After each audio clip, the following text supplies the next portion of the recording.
देख लीजिए आपका धन कैसे बढ़ता है, पर 2 दिन में ना देखिएगा, दीर्घ काल तक कीजिए और आप ऐसे धनी बन जाएंगे कि आप तृप्त हो जाएंगे। आपका हृदय कहेगा कि अब कछुनाथ न चाहिए मोरे, लौकिक पारलौकिक सब सुख मिल जाएंगे।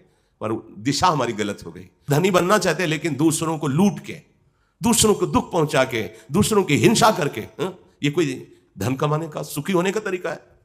दूसरे के पुत्र का अपहरण कर लिया, अपने पुत्र को सुख पहुंचाने के लिए धन चाहिए, अपने मन को, अपने तन को सुख पहुंच, सर्वनाश हो जाएगा। समय का इंतजार करो। बार बार कह रहे हैं कि हमारे मालिक का बहुत बड़ा ऑफिस है, इसमें थोड़ा रजिस्टर मुकदमा लंबा चलता है, और जिस दिन फाइनल पे आएगा तो फिर ब्रह्मा भी नहीं बचा सकते तुमको। इसलिए कुछ अज्ञानी जन जैसे पापाचरण कर रहे हैं, अपराध कर रहे हैं, तो कुछ परिणाम तो समझ में आ नहीं रहा तत्काल। उनको लगा कुछ नहीं हुआ ना, कुछ नहीं हुआ, वो हिसाब बढ़ रहा है मैं ब्याज सहित। और जिस दिन लागू होगा, तो जैसे सालों से जेल में बंद है, फिर 10 दिन पहले सूचना हुई कि सुनो 10 तारीख को 12 बजे तुम्हें फांसी दी जाएगी। अब हर मिनट फांसी लग रही उसकी, हर मिनट। उसको पता नहीं था, पर जब फाइनल आया कि 10 दिन बाद तुम्हें इतने बजे फांसी दी जाएगी, और हर मिनट फांसी लग रही उसको। फांसी का कष्ट तो एक बार, लेकिन उतने समय में उसको जो कष्ट हो रहा है, ये तो हुआ यहां का कानून। लेकिन पूरा हिसाब नहीं हुआ, पूरा हिसाब होगा बड़ी बड़ी ऑफिस में, वहां से फाइनल। इसको भी काटा जाएगा कि आप इतने वहां भोग चुके, अब आइए यहां पवित्र होइए। बहुत सावधान, ये मत सोचो कोई तुम्हें देख नहीं रहा है, कलिकाल है, सब चलेगा। नहीं चलेगा, समय आने दो, समय, फिर तुम देखना। काल बहुत बलवान है, इसलिए ऐसा विचार मत करो तुम कि कोई दंडदाता नहीं, अरे कुछ नहीं, सब नाटक है, ऐसा मत मानो। क्योंकि जब आपको परिणाम आएगा, तब आप भले पवित्र आचरण करने वाले हो, उस समय क्षमा नहीं होगा, ध्यान रखना। तभी अपने लोग देख नहीं पाते, तो लगता है ये बेचारा अभी तो बच्चा ही था, ऐसा कौन सा इसने पाप किया, भगवान के यहां न्याय नहीं है, ऐसा बोलने लगते हैं। तुम तो देख रहे हो बच्चा, लेकिन वो तो देख रहे हैं ना कि बहुत पुरातन है, पोशाक नहीं पहरा दी है, लेकिन अब आ गया है समय उसको दंड देने। तो शुरू हो गया दंड विधान। अब चाहे गर्भस्थ हो, चाहे बाहर हो, चाहे जवान हो, चाहे बूढ़ा हो, जिस समय हमारे भागवती कानून के हिसाब से दंड प्रारंभ होगा, तो कोई औषधि काम नहीं करेगी, सामने से कोई अनुष्ठान काम नहीं करेगा। हाँ, उससे बड़ा अनुष्ठान हो जाए तो भले उस प्रारब्ध को रोक दे। इंद्रियों का दमन करने की बात नहीं, मानी आचरण, न शास्त्र का शासन, न भगवान का भय, न धर्म का भय, बस इंद्रियों को दुलार करना। हम धनी बनना चाहें, सच्ची बात कहते हैं, लौकिक पारलौकिक दोनों धन, यही परलोक सकल सुख पावत, मेरी सुभैया कृष्ण गुण संचु। राधा राधा बोलते हुए दूसरों को सुख पहुंचाने के बाद पक्का पक्का आप हर तरह से सुखी हो जाएंगे, पर मानने के लिए तैयार नहीं ना। अगर आप इस बात को समझ पाए, नथियाबाई जी जब वृंदावन आई तो मांग करके मधुकरी उदर पोषण करती। फिर उनके मन में आया कि मैं क्या साधु सेवा कर सकती हूँ, मेरे द्वारा तो और कुछ हो नहीं सकता, तो अब मैं अपने पेट के लिए न मांग कर संतों के लिए मांगू। तो फिर चून थोड़ा मांग लाती और उपला बिन लेती जो गायों के पड़े होते, और उससे रोटी बनाती, और किसी एक संत, बाबा आ भिक्षा पाले, बैठा करके जो भी नमक मोटी मोटी लाल लाल रोटी सेक करके ऐसे। बड़ा संतों का भजन बढ़ने लगा, क्योंकि निष्काम भावना से पवित्र अन्न भिक्षान्न 2 आने लगे, 4 आने लगे। अब वो सुबह झोली उठा लेती, गांव से जाकर चून मांग के लाती, कंडा लकड़ी करते। जब संत आ जाते, भैया भूख लगी, हाँ बाबा बैठो, अभी तुरंत। उस समय गैस नहीं, चूल्हा जलाती, रोटी सेकती, पवन। धीरे धीरे गाड़ी में अन्न आने लगा, गाड़ियों में लकड़ी इकट्ठा होने लगी, सैकड़ों संत पाने लगे। एक दिन वो अन्न ला रही थी गाड़ी में, वर्षा हो स्वरूप प्रकट। अब वो 2-3 बोरे जो अन्न रखा हो, वर्षा होती, पूरा गीला हो जाता आटा और लकड़ी। संतों की सेवा कहते होती। तो एक लालटीन लिए, एक छोटा छाता लिए और एक बड़ा छाता लिए। एक 12-14 वर्ष का, मैया ये छाता तू लगा ले, बैलगाड़ी में रखे हुए थे, और मैं रास्ता दिखा। तुम कहा लाला अंधेरा हो गया, तू हम तुम्हें जानते हैं, तुम हमें नहीं जानती, हम रोज देखते हैं तुम्हें, आओ तुम हमारे साथ आओ। इतने नटवर है कि जल्दी कोई जान नहीं पाता, बाद में पता चल जाता है कि आप ही थे, पर वर्तमान में नहीं पता चलने देते। मैया बार बार सोचती थी कि ये लाला इतना प्रेम क्यों करता है, एक छाता हमारे पास ले। जब कुटिया गई, वहां कुटिया तक पहुंचा लाला छाता ले। जब दूसरे दिन श्रृंगार में बिहारी जी के दर्शन करने गई, तो उनको दिखाई दे रहा है छाता लिए लालटेन। वो कहा अरे मैं तो जान ही नहीं पाई, तू गया था बिहारी जी, तू काय के लिए? संत सेवा के लिए। सेवा कुंज के इधर अभी उनकी कुटिया बनी हुई, पूज्य श्री नथियाबाई जी। परम धन मिल गए बिहारी जू, अन्य कोई साधना नहीं संतों की से। तुम दूसरों की सेवा की भावना करो। जब अखिल कोटि ब्रह्मांडों का ईश्वर तुम्हारी सेवा के लिए तैयार हो गया तो धन की क्या बात है। पारस मणि मिल जाए तो किलो 2 किलो सोना की क्या हो, तो पहाड़ बना सकते हो सोने का। जब अखिल कोटि ब्रह्मांडों की रचना करने वाला तुम्हारा हो गया तो तुम किस बात से अतृप्त रह सकते हो। सकल सुख पावत मेरी शुभैया कृष्ण भुगते दे न जाचही, खुद आनंद लो, दूसरों को आनंद प्रदान करो, मांगना नहीं पड़ेगा। पर वो सोच गलत हो गई। सोच हो गई कि दूसरे को मारकर, दूसरे को लूट कर, दूसरे को कष्ट देकर भाई कभी नहीं सुखी हो सकते। अगर तुमने किसी के आंसू और खून से पैसे कमाए हैं तो तुम्हारा परिवार भी आंसू डालेगा, तुम्हें देखना पड़ेगा वो दिन जो तुमने सोचा भी नहीं है। दैन्य होके चलो, धर्म से चलो। मान लो मेरी बात, खंडहर हो गए बड़े बड़े चक्रवर्ती सम्राटों के, जहां जय जयकार गूंजती थी वहां कबूतर रखते हैं। ये संसार परिवर्तनशील है, तुम केवल आए हो सत्कर्म करने के लिए, भगवत प्राप्ति के लिए, चूक मत करो। कागभूषण जी कहते हैं मूर्खता बढ़ती चली जाएगी कलयुग में, दूसरों को ठगना यही स्वभाव रह जाए। इस आदमी को कैसे, हाँ अब वो ठाकुर जी के दर्शन के लिए जा रहा है, ठाकुर जी के दर्शन कर रहा है, तुम उसकी जेब काट रहे हो। अरे अखिल लोगों के स्वामी सामने खड़े हैं, तुम्हें शर्म नहीं आ रही। वो उस भाव बनाकर इतनी दूर आया हुआ है, प्रभु के दर्शन की शोभा में मगन हो रहा है। उसके पास शायद उतने ही पैसे हो। अब वो बेचारा गृहस्थ है, मांग भी नहीं सकता है किसी से, कौन विश्वास करेगा। अब वो कैसे अपने घर जाए, कैसी। और तुम सोचते हो मैंने 10,000 मार दिए, वो 10,000 तुम कोई भी हो, कहीं के भी हो, वो 10,000 तुम्हें कैसी स्थिति में पहुंचाएंगे। समय का इंतजार करो। अरे अच्छे कर्म करो, मेहनत करके 10 रुपए भी कमा लोगे तो उसमें भले आप भूखे रह जाओ लेकिन आप स्वस्थ रहोगे, सुखी रहोगे, हृदय शीतल रहेगा। बाहर से भले एसी लगा लो, अंदर से जलोगे, अशांत रहोगे, दुखी रहोगे। समझो सत्संग तुम्हारे मंगल के लिए भगवान देते हैं, उसकी बात को समझो। कलयुग में प्रायः शरीर पोषण और शरीर संभालना ही साधना रह जाएगी। देख लो कागभूषण जी के, जो पराई निंदा करने में सुख मिलेगा वो किसी और साधन में नहीं। जहां बैठे 4 लोग बस शुरू निंदा, किसी एक का गुण वर्णन करके फिर 50 की निंदा कर देना, सब गया तुम्हारा सारा सुकृत नष्ट हो गया। पर निंदा के कीते आवत नहीं कछुहात, मूर्ख पर्वत पाप को ले चल। बहुत सूक्ष्म निंदा है महाराज। ये आती स्वर्ग में बहुत काल तक, एक दिन देव सभा में ये हुआ कि इनके पुण्य ही नहीं नष्ट हो रहे, बड़े सुकृतवान है। वहां एक माला पहनाई जाती है, जैसे जैसे सुकृत नष्ट होते हैं वैसे वैसे माला तेजहीन होती हुई मुरझाती है। बस जहां कुम्हलाई तहां समझ में आ जाए अब ये भ्रष्ट होने वाला है, स्वर्ग से गिरा दिया जाएगा। भारी शोक उसको, वो विमान छिन जाएगा, अप्सरा छिन जाएगी, सुख सुविधाएं नष्ट हो जाएंगी। उनका माला कुम्हलाता ही नहीं था। सभा में बैठाल करके एक दिन पूछा गया, ये देवताओं की चाल थी, और वो समझ नहीं पाए कि आप जैसा पुण्यात्मा तो हमने अभी तक नहीं देखा। इतना समय हो गया स्वर्ग में भोगों को भोगते हुए, पर आपकी माला कुम्हला ही नहीं, और अभी पुण्य तो आपने कौन सा ऐसी साधना की। बस शब्द निकल गया अहंकार युक्त। हमने ऐसा दान किया, ऐसा तप किया कि ऐसा कोई नहीं किया होगा। जो ही ये शब्द निकला तो सावधान, पूरे ऋषि मुनियों का अपमान कर दिया, तुम्हारे सारे सुख नष्ट हो गए, इसी समय स्वर्ग से भ्रष्ट हो जाओ। सर के बल गिरने लगे।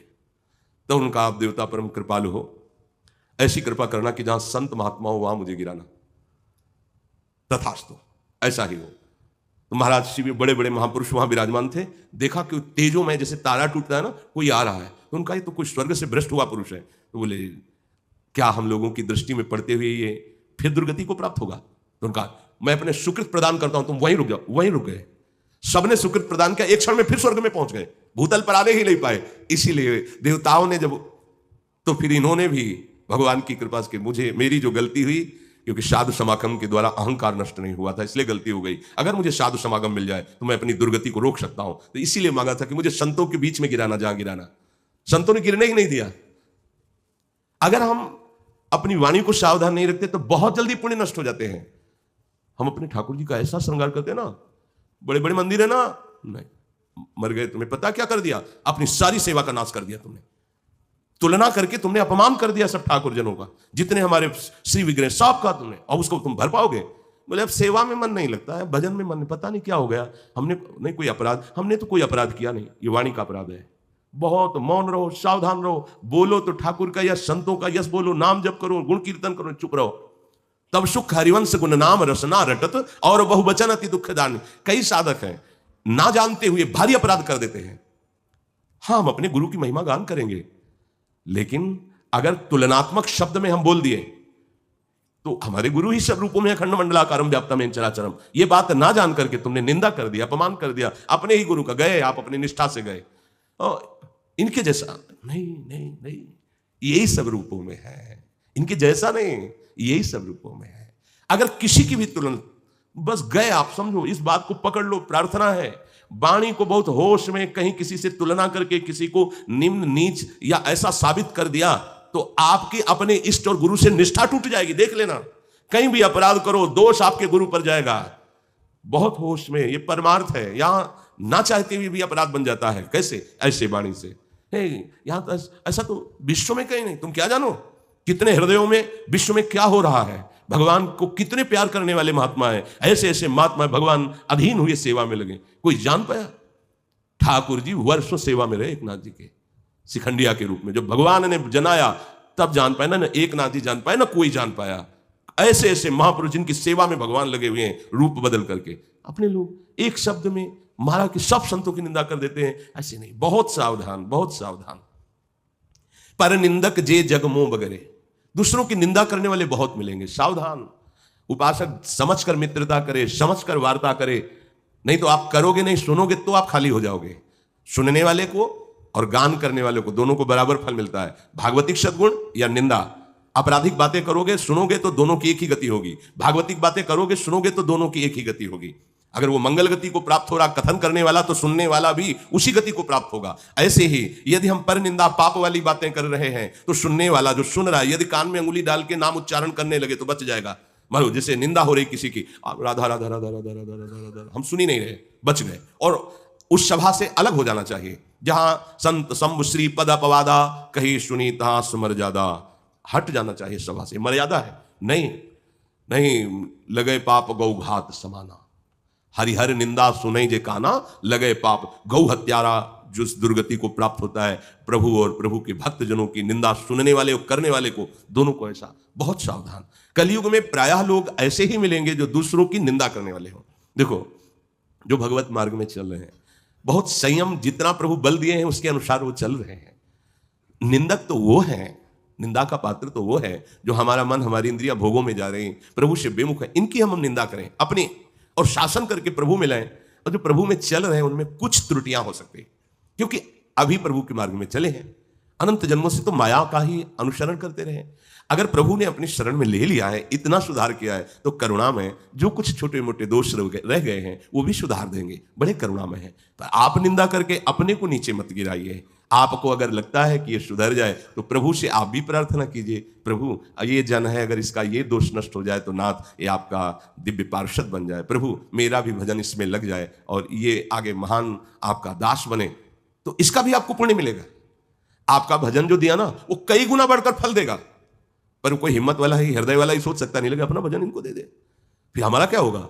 और जब अपना भजन दे दोगे तो कई गुना बढ़कर के भजन आपके, क्योंकि आपकी सद्भावना बन गई ना, तो भगवान रीझ जाएंगे। पर यह अध्यात्म समझना कठिन है। हे सर्पों के शत्रु गरुण जी, क्या हम आपसे कहें, कलयुग में मनुष्य शरीर प्राप्त करके लोग पाप ही इकट्ठा करने लगते हैं, अवगुण ही अवगुण करने लगते हैं। किंतु कलयुग में एक सबसे बड़ा गुण है जो बिना परिश्रम के पाप नष्ट करके भवबंधन से छुड़ा दे। कृतयुग त्रेता द्वापर पूजा मख अरु जोग, जो गति होई सो कली, हरि नाम ते पावहि लोग। कृतयुग सब जोगी विज्ञानी, करी हरि ध्यान तरहि भव प्राणी। त्रेता विविध यज्ञ नर करहि, प्रभु ही समर्पी कर्म भव तरहि। द्वापर करी रघुपति पद पूजा, नर भव तरहि उपाय न दूजा। कलयुग केवल नाम आधारा, सुमिरी सुमिरी नर उतरहि पारा। कलयुग केवल हरि गुण गाहा, गावत नर पावहि भव था। हे गरुण जी महाराज, कलयुग का एक बहुत बड़ा प्रताप भी है। सतयुग में, त्रेता में, द्वापर में जो गति ध्यान से, यज्ञ से, पूजा से होती है, वो केवल नाम जप से कलयुग में हो जाती है। कृतयुग अर्थात सतयुग, इसमें सब योगी होते थे, सब अनुभवी महापुरुष, तत्व अनुभवी, इसलिए वो निरंतर स्वरूप ध्यान में मगन होकर जीवन मुक्त हो जाते थे। त्रेता में विविध प्रकार के भगवान की यज्ञों का यजन करके नारायण हरि को प्राप्त करना, प्रायः सब भवसागर से पार होते थे। द्वापर में पूजा का विस्तार करके भगवान की 8 पहर पूजा में लगे रहना। पर कलयुग में तो केवल एक ही उपाय है, भगवान के गुणों का गान करते हुए उनका नाम जप करते हैं। निरंतर नाम जप तो भव समुद्र से पार। कलयुग में ना तो योग सफल हो सकता है, ना यज्ञ सफल हो सकता है, ना ब्रह्म ज्ञान, क्योंकि जो चाहिए वो सब लुटता चला जा रहा है। आहार की पवित्रता, व्यवहार की पवित्रता, ये सब नष्ट होती चली जा रही है। अगर शरीर को साधन में लगाना है तो थोड़ा स्वस्थता भी चाहिए, आहार पवित्रता भी चाहिए। अब high blood pressure, low blood pressure, sugar इतनी, ये अब उसको चाहिए, दवाइयाँ चाहिए। दवाइयाँ खाएगा तो योग कितना कर पाएगा? क्या योग, क्या उससे साधन बनेगा? जिस ज्ञान के लिए हम ब्रह्म पदवी में स्थित होने के लिए साधना करते हैं, वो बल ही नहीं रह गया। सात्विक वृत्ति के द्वारा इंद्रिय और मन का दमन करके राग रहित तीनों शरीरों से हो जाना, पता ही नहीं 3 शरीर कौन है, अनुभव ही नहीं, तो ब्रह्म ज्ञान, ब्रह्म बोध बड़ा मुश्किल है, क्योंकि पवित्र आहार, संयम, इसका अभाव है। छोटे छोटे बालकों में दूषित भावनाएं आ गई हैं, कैसे आसन पे बैठ पाएंगे जब ब्रह्मचर्य ही नहीं है, नींव ही खराब हो गई, तो साधना क्या योग की होगी? योगी योग कदम जो बढ़ाता है उसमें प्रथम बात होती है कि वो संयम धारण करे। एक जगह हमने पढ़ा था कि जो योग साधना बिना गुरु के आदेश के, बिना गुरु की दृष्टि में रहे प्रारंभ करेगा तो रोगी हो जाएगा। योग कोई साधारण बात नहीं। और अगर कहीं ब्रह्मचर्य क्षीण होने वाली बात है तो फिर योग में कदम न रखें। अब छोटे छोटे बच्चे हैं, उनको सब मोबाइल आदि का ज्ञान है, सब विषय सेवन की वृत्तियों का ज्ञान हो गया है। कैसे योग होगा? कलिकाल। कैसे यज्ञ करेंगे हम? एक बीच में सुनने को मिला था, घी में गाय की चर्बी, दूध वो ऐसे पाउडर वाउडर डाल के, क्या मतलब जिससे कपड़े धो जाते हैं, ऐसे उस दूध में मिला के वो बनाना, ऐसा बता रहे थे। ऐसा होता है? तो आप सोचो, हम वही दूध पिएंगे तो हमारी आंतों का क्या होगा, हमारे शरीर का क्या होगा? वो रोगग्रसित हो जाएंगे। अच्छा, अब उनमें हम यज्ञ कैसे करें? कौन सा देवता भाग ग्रहण करेगा जब अपवित्र है? दूध अपवित्र, घी अपवित्र, जो धान्य पैदा किया जाता है उसमें जब केमिकल डाले जाते हैं, उर्वरक डाला जाता है, अपवित्र हो जाता है वो। गाय के गोबर से पड़ी हुई भूमि में जो खाद है, उससे जो अन्न होता है वो पवित्र माना जाता है। कहाँ? जब गाय को गोबर डाल के उपजाया जाता था ना, तो 6 मन 8 मन, बड़ा बीघा जिसे कहते हैं, जिसमें इस समय 60 मन 70 मन अन्न होता है उर्वरक डाल करके। यज्ञ के लिए कौन सी सामग्री रह गई है जिसके द्वारा यज्ञ किया जा सके? हे गरुण जी महाराज, ध्यान। एक सेकेंड मन नहीं टिक रहा, इंद्रियों के साथ विचरण कर रहा, बिल्कुल बिजली की तरह दौड़ लगाया, ध्यान होगा? मन मानी आहार करते हो ध्यान कर पाओगे? वो अंग्रेजी में क्या कहते हो ध्यान को? मेडिटेशन करो। ये बता रहे थे कि मेडिटेशन करते तो क्या, तुमको ये क्या होता है मेडिटेशन? बोले ऐसे। ये ध्यान के लिए बहुत संयम चाहिए। पहले आपके शरीर की, मन की अचंचलता, शरीर। अब 2 घंटे से बैठे, कोई भी हलचल शरीर में कहीं भी नहीं, ऐसे कुछ, प्राण बिल्कुल संयमित, मन शांत, अवश्य अपने लक्ष्य पे लगाए। इष्ट में, नाम में, मंत्राकार वृत्ति, बहुत समय तक आंख खुली है बंद है, शांत है। कितनी देर शरीर को आप केवल देखो, कितनी देर आप उठते बैठते चलते फिरते ध्यान करने वाले को नासाग्र दृष्टि रखनी है। बस जितने में चरण दिखाई दे रहे उतने नासाग्र। 10 मिनट करके देखो, सर में दर्द होने लगेगा। क्यों? ब्रह्मचर्य ठीक नहीं, आहार ठीक नहीं है। ये सब ऐसे नहीं, ऋषि मुनि जन जैसे ऐसे नहीं है कि खिलवाड़ वाले मार्ग हो। अगर वो योग शब्द से जैसे वो अनुलोम विलोम कपालभाति, वो भगवत प्राप्ति के लिए नहीं है। थोड़ा शरीर स्वस्थ हो जाए और अच्छा पदार्थ पाए और विषयों का भोग करें। यद्यपि योग मन को शांत करता है, चित्त को चंचलता रहित करता है, और आत्मानंद अनुभव के लिए भगवत स्वरूप का अनुसंधान करने के लिए बहुत बड़ा सहयोगी है। और उसके लिए सात्विक आहार, जितेंद्रियता, आसन, स्थिरता, संयम, ये अति अनिवार्य है। इसके लिए अब हमारे शरीरों की गति क्या हो गई, देख लो, आप देख लो। योग का जो स्वरूप है वो सच्चा योग यह है, भगवान वर्णन कर, तेषाम सतत युक्तानाम भजताम प्रीतिपूर्वकम ददामि बुद्धि योगम तम ये मामुपया। सतत भगवद स्मरण हो रहा है, श्वास प्रश्वास सहज गति में चल रही, नामाकार वृत्ति है, ध्यान में भगवान विराजमान, बुद्धि भगवत स्वरूप हो गई है। ददामि बुद्धि योगम तम, ये योग का स्वरूप है। थोड़ी देर प्राणों का, जैसे हम शरीर का व्यायाम करते हैं, प्राणों का व्यायाम हो गया, पर ये उस योग की बात नहीं हो रही। चित्तवृत्ति का निरोध करके परमात्मा में अविचल स्थापित कर देना, उसे योग कहते हैं, उसे ध्यान कहते हैं। चलते फिरते उठते बैठते हर समय आराध्य देव की स्मृति में तन्मय उनका रूप छाया हुआ। प्रिय मूर्ति नयनन बसे तेहि रस रहे समाए, कुछ और याद ही नहीं आ रहा। रूप छके घूमत, ये ध्यान की अवस्था, इसका अभ्यास, पवित्र आचरण, पवित्र इंद्रियां, पवित्र हृदय, पवित्र आहार विहार का क्या पवित्र है, क्या पवित्र है। कलयुग में जोग न यज्ञ न ज्ञाना, बस एक आधार राम गुण गाना। प्रभु के लीला चरित्रों को गाओ, सुनो, और सब भरोस तजी जो भज राम ही, प्रेम समेत गाव गुण ग्राम ही। सोई भवतर कछु संशय नाही, नाम प्रताप प्रगट कली माही। हे गुरु जी, जो सब भरोसा छोड़कर एक भगवान का भरोसा ले लेता है और खूब नाम जप करते हुए समय व्यतीत, कभी नाम कीर्तन, कभी गुण कीर्तन, कभी नाम जप, कभी नाम ध्यान, भरोसा प्रभु का, कहना निश्चित निश्चित वो भवसागर से तर जाता है। यही बार बार बात सत्संग में भी सार बात एक कहते हैं, भगवान का आश्रय लेकर भगवान नाम जप करते हुए परोपकार करो, दूसरों की सेवा करो, निश्चित आप परम पद के अधिकारी बन जाओगे। कलयुग का एक बहुत बढ़िया प्रताप है, ये और युगों में नहीं है। इसमें मानसिक पुण्य तो बन जाता है, पाप नहीं लगते। अगर मानसिक पाप लगते तो पता नहीं क्या दुर्गति होती। ये तो बड़ा प्रताप है कलयुग का कि मानस पुण्य हो।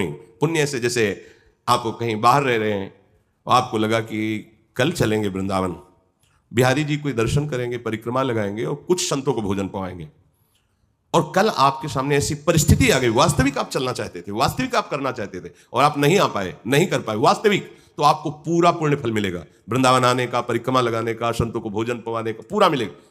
चतुराई नहीं कि आज के बाद जाके संकल्प करें कि ऐसा करेंगे, फिर देखो काम आ गया। वो अंदर से प्रभु जांच कर रहे हैं कि पूरे आप तैयार थे, आपके पास पैसे तैयार थे, पूरा आपका पक्का संकल्प बन गया था, पूरा भाव बन गया था, पर वो ऐसी परिस्थिति आ गई कि आप नहीं, तो आपका हो गया, वो हो गया। अब आपने मन में पूरा पाप सोच लिया पर क्रिया में नहीं किया तो बिल्कुल पाप नहीं लगेगा। ये कलयुग का एक प्रताप है, पर सावधान, छूट नहीं मिल रही। कलयुग में इतना संयम नहीं कि मन संकल्प करे आप फिर क्रिया में ना उतर पाओ, तत्काल वो आपको क्रिया में उतार देगा। इसीलिए जहां मन में भी कोई पाप बात आने लगे तो उसको अवसर मत दो। राधा राधा राधा राधा राधा राधा काटो, वो काटता जाएगा। मन आपको कहेगा चुप रहो, चुप रहो, हमारी बात सुनो, आप मत सुनो, राधा राधा राधा। वो फिर धीरे धीरे पाप वासनाएं जो स्फुरित होती हैं शांत होती जाएंगी। ये कलयुग बड़ा महिमामय भी है, जिसकी ये बातें कही गई कि बड़े अवगुण बड़े ऐसे, तो कह रहे हैं कल युग सम युग आन नहीं, जो नर कर विश्वास, गाय राम गुण गण विमल, भवतर भी नहीं प्रयास। देखो, साधना में आसनों का बहुत बड़ा संयोग है, बहुत बड़ा स्थान है। सुखासन, पद्मासन, सिद्धासन, वज्रासन, वीरासन, बड़े आसन हैं जिनमें बिल्कुल शांत बैठ करके, पीड़ा होती है शरीर में, वो वायु जो बढ़ी हुई वायु है उसका वो शमन करता है शांत। अब इसके लिए सामर्थ्य चाहिए। देखो कितनी सामर्थ्य, नौजवान हैं, पर ऐसे बैठने के लिए कि आप जो है 48 मिनट बिना हिले डुले बैठिए, नहीं हो सकता। अगर अभ्यास नहीं किया तो आप नहीं हो सकता। और 3 घंटा साधक के लिए है कि बिना हिले डुले 3 घंटे आप बैठे, तो उसका आसन परिपक्व होने लगेगा, प्राण संयमित हो जाएंगे, ब्रह्मचर्य पुष्ट होने लगेगा, धीरे धीरे ऊर्ध्वरेता ब्रह्मचारी बन जाएगा। सामर्थ्य 3 घंटे, पद्मासन, सिद्धासन, किसी भी आसन, मतलब ये सरल आसन तो साधकों के लिए नहीं, ये गृहस्थों के लिए, कि जैसे सुखासन में बैठ गए, ये साधकों के लिए नहीं। साधकों के लिए पद्मासन, सिद्धासन, यही आसन है, इन्हीं में प्रायाभ्यास होना चाहिए। अब सोचो कितनी देर पद्मासन, कितनी देर सिद्धासन, अभी बैठो, थोड़ी देर के बाद ये लगेगा कि टूट रही जांघें, बोले कितने मिनट हुए? पूरा ध्यान अगर कहते कि आप 30 मिनट बैठोगे तो 2-4-10 मिनट नहीं कहते, इसके बाद आपका ध्यान वहीं रहेगा घड़ी की सुई में, कब 30 मिनट हुए, हटाएं इसको। इतनी पीड़ा होती है, धीरे धीरे उस पीड़ा का सहकर, मतलब ये अनुभव किया गया है कि लगभग जैसे अभ्यासी है तो 40-45 मिनट तक आराम से बैठ लिया, ध्यानस्थ है, इसके बाद पीड़ा शुरू हुई, मन घसीटा उस पीड़ा में, 20-30 मिनट सहनी होगी, फिर इसके बाद शून्याकार स्थिति, शांत, अब घंटों बैठे रहो, न पीड़ा होगी और न उसका चिंतन हो, शांत, 3 घंटे बिना हिल। कहाँ है, कहाँ साधन बन सकता है ऐसे? क्या योग बन सकता है? मंजीरा उठाओ, शुरू करो राधा राधा, 1 घंटा कीर्तन करो। अब इसमें सो नहीं सकते, नहीं सोओगे। अब देखो मंजीरा, राधा राधा राधा राधा राधा, इससे सीरीज मिल जाएंगे। अगर बहुत राग रागिनी आती है और प्रियाजू से अपनापन नहीं तो स्वाद नहीं होता। मानत अपनो भाग, राग करत अनुराग बिन, दीखत सकल अभाग श्री हरिवंश। और कोई राग नहीं, राधा राधा। अगर रोना ना जाए तो बताना, एकांत में प्रभु को सामने करके आप कीर्तन शुरू कर दो, ये कीर्तन महामंगल कर देगा। महामंगल, गुण कीर्तन, नाम कीर्तन। कलयुग समयुग आन नहीं, जो नर कर विश्वास। अन्य युगों में बड़ी बड़ी अरे ऐसी साधना, दाहिने पैर के अंगूठे के बल खड़े होकर, इस पैर का तो संयोग ही नहीं है, ये पैर उठा हुआ है या दाहिने पैर पर इसका स्पर्श ऐसे है, अंगूठे के बल दोनों हाथ उठा करके 10,000 वर्ष तक मंत्राकार वृत्ति। यहां तो 10,000 वर्ष क्या मतलब, अगर कहा जाए 1 मिनट, तो हमें लगता है अगर अभ्यास ना हो तो अंगूठे के बल पूरे शरीर को रोककर 1 मिनट हाथ उठाकर और वृत्ति मंत्र में लगाओ, अंगूठे में नहीं। कैसे ये तपस्याएं होती थी? दूब का रस, दूब में कोई रस होता है? अंगूर का रस पी के तो भले 1-2 दिन कट जाए, दूब का रस कैसे हो? सेव का जूस पी के रहते। कंदमूल फल में जानते क्या होता है? पिपरी, बरगदी, ये फलों, वहां कोई सेव संतरा थोड़ी लगे रहते थे, जंगलों में यही जंगली फल, कहीं मूल मिल गया वो भी उचित। ऐसे हड्डियां शरीर की, और उनको भी भगवत प्राप्ति दुर्लभ लिखी गई अन्य युगों में, और कलयुग में लाडली जी को भोग लगाओ, पाओ और उठाओ मंजीरा, 2 घंटे 3 घंटे 4 घंटे, देखो आप साय बन जाएगी, आपकी एक क्षमा बन जाएगा, आपकी हर इंद्री राधा राधा बोलने लगेगी। कोई ध्वनि तो ऐसी फंस जाती कि हटाओ भी तो नहीं हटती राधा नाम की। आप खुद देखना, कोई ध्वनि ऐसी अपने आप चलने लगती। इसीलिए हर ध्वनि में राधा नाम गाते हैं कि अगर तुम्हें संसार की ध्वनियां प्रिय हैं तो लो, इसमें अमृत लगा के हम तुम्हें संसार की ध्वनि भी दे रहे हैं कि गुनगुनाओ राधा राधा राधा राधा, भाव को भाव अनखाल सहु, नाम जपत मंगल दिशित सहु। कलयुग में भगवत प्राप्ति का सहज, सरल, समर्थ, सत्य उपाय, जैसे बने वैसे तुम जो भी खाओ पियो, प्रभु को भोग लगा के खाओ पियो, पर ऐसी चीज प्रभु को भोग नहीं लगती जो अभक्ष होती है। बात समझो। इसलिए जो भी कह दिया, तुम्हें लगता है कि हम पकोड़ा पाएंगे, हम जो भी आपको, हमारे प्रभु को भोगो, उसके बाद प्रसाद रूप से पाओ। और नाम जप, नाम कीर्तन, गुण श्रवण और गुण कीर्तन, और जो बन जाए सेवा, इतने से आपको भगवत प्राप्ति हो जाएगी। ये इस धर्म का प्रधान भगवत प्राप्ति का स्वरूप है। नहीं, बहुत धोखा का ऐसा भाव प्रकट हो जाता है कि हम ज्ञानी हो गए या ऐसा, और समय भगवत विमुख नष्ट होता रहता है। अंदर की बात में बता रहे, बहुत सावधान। ब्रह्म ज्ञान बिन नारी नर करें न दूसर बात, कौड़ी लागी लोभवत करें विप्र गुरु घात। भाई ये कलिकाल है, यह कलिकाल मलायतन, मन कर देख विचार, श्री रघुनाथ नाम बिन नाहिन आन आधार। नाम नाम, जितना नाम कीर्तन कर सको, जितना नाम जप कर सको, जितनी भगवत चर्चा सुन सको, जितनी भगवत लीला गा सको, यही तुम्हें भगवत प्राप्ति करा देगी। कलयुग में यही प्रधान है। बस सार बात है भजन। कोई विश्व का विघ्न तुम्हें परास्त नहीं कर सकता। खूब नाम जप करो। कलयुग में और कोई साधन नहीं है। नाम जप नहीं चल रहा, आंख मूंदे बैठे हो, समय बर्बाद कर रहे हो। तुम्हारा ध्यान करने की क्षमता नहीं रह गई है। ध्यान करने की क्षमता नाम प्रकट करेगा। जितना गुरु मंत्र जपोगे, नाम जप करोगे, आपके करण पवित्र होंगे और भगवान कृपा करके पधारते हैं ध्यान में। वो केवल ऐसा नहीं होता कि बैठे रहते हैं ध्यान करने, भगवान पधारते हैं। वो करुणा में है ना, उनका ध्यान, जो ध्यान के विषय नहीं है वो ध्यान के विषय बन जाते हैं आकर के। इंद्रियों की सामर्थ्य नहीं, वहां ध्यान कर। खूब नाम जप करो, भगवद आश्रित रहो, जहां तक हो सके आहार शुद्ध पाओ और भगवद अर्पित करके पाओ, तो ये जीवन भजनमय हो जाएगा। शिष्य चर्चा आगे। श्री राधा वल्लभ लाल।